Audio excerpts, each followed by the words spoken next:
Lohana França é professora e tem 27 anos. Há 2 anos, ela se tornou a vereadora mais votada da história de Divinópolis, com 5.462 votos. Foi também a mais jovem eleita da cidade, de 240 mil habitantes, localizada no centro-oeste mineiro. Até há pouco tempo, Lohana era mais conhecida na região, até que participou de um podcast local e viralizou no Brasil. O motivo para isso foi uma espécie de desabafo de Lohana contra o atual presidente da República. Ela falou com uma naturalidade pouco comum no meio político. O conteúdo também foi forte, e o resultado foi a imediata identificação de vários brasileiros em todas as regiões, levando fama instantânea à jovem vereadora. E aí chega o Bolsonaro e é a corrosão total da democracia, porque o Bolsonaro indicou o Aras. E o Aras é um cara que nem estava na lista. Os próprios procuradores não entendem ele como alguém competente para chefiar a Procuradoria-Geral da República. Mas é um cara que não deixa abrir uma investigação contra o Bolsonaro.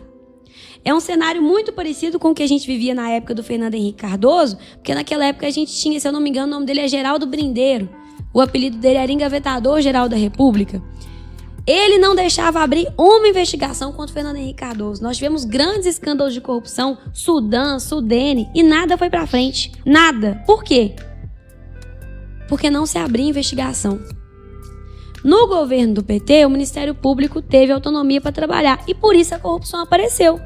Porque enquanto houver investigação, a corrupção vai aparecer. E é por isso que os nossos mecanismos e as nossas instituições, Ministério Público, os juízes, a Polícia Federal, eles têm que ter autonomia, força, independência para trabalhar e fiscalizar mesmo. Político é para ser investigado e fiscalizado. E só tem medo disso quem faz coisa errada. Só tem medo disso quem faz coisa errada.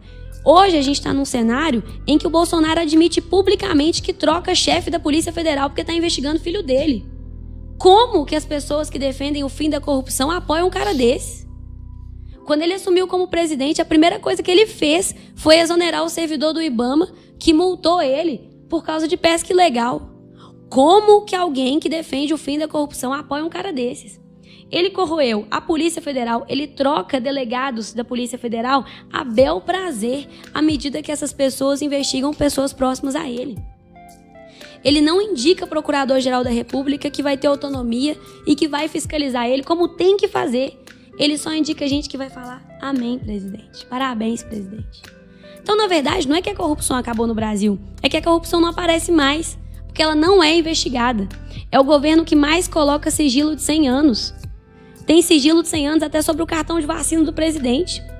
Quando o Bolsonaro era candidato, Guilherme, ele falou que ele ia abrir os gastos do cartão corporativo. Você lembra disso, Flaviano? Ele falou que ele ia abrir os gastos do cartão corporativo.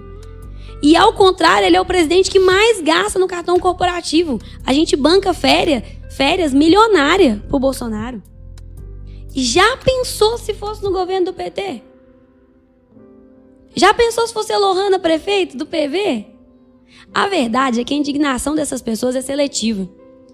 Elas escolhem com o que elas vão se indignar. O próprio Cleitinho, que grita muito contra as lagostas do STF, não fala nada sobre o cartão corporativo do Bolsonaro. E está disposto a abraçar essa vergonha que é esse governo para ser o candidato do bolsonarismo e vencer a eleição. Eu tenho vergonha desse tipo de comportamento. É um cara que troca investigador para não ter problema. É um cara que se comporta como um moleque e que está corroendo as instituições brasileiras. Eu não sou lulista, eu não sou uma pessoa que ama o Lula, mas eu entendo que essa é uma discussão entre a democracia e entre a corrosão da democracia. O Bolsonaro está rasgando a Constituição. É uma PEC atrás da outra porque eles estão rasgando a Constituição. Toda vez que a gente tem uma PEC, a gente está mexendo na Constituição. Eu não sei se as pessoas que veem isso entendem o tanto que isso é sério.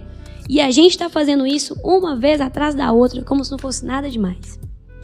Então, eu sou contra o presidente Bolsonaro. Eu não tenho a menor condição de apoiar um homem desse. E eu entendo que a saída dele vai ser a melhor coisa para o Brasil. Entre quem entrar. Podia entrar o Dória, que ia ser melhor que o Bolsonaro.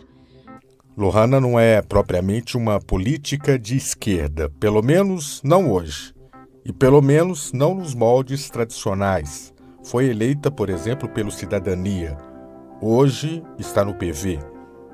Sobre a eleição presidencial, Ela fala também com desenvoltura e também soa diferente em relação ao discurso tradicional. Apoia Lula e Calil para presidente e governador. Como eu vivi muitos benefícios pelos investimentos que o governo do PT fez na educação, na saúde pública, eu entendo que a gente vai crescer e que a gente vai melhorar sim, e por isso eu estou abraçando a pré-candidatura e a possível candidatura do presidente Lula para Brasília. De novo, vou falar, não sou lulista, também não sou calilzista não. Eu acho que a gente poderia ter nomes melhores para o governo de Minas. Mas eu entendo que o Calil fez bem para Belo Horizonte. Na saúde, por exemplo, que eu critiquei tanto o Gleidson, o Calil entregou mais de 30 postos de saúde na gestão dele. Em 6 anos de gestão, ele entregou mais de 30 postos de saúde. Então, são conquistas importantes e Minas Gerais está sangrando na área da saúde.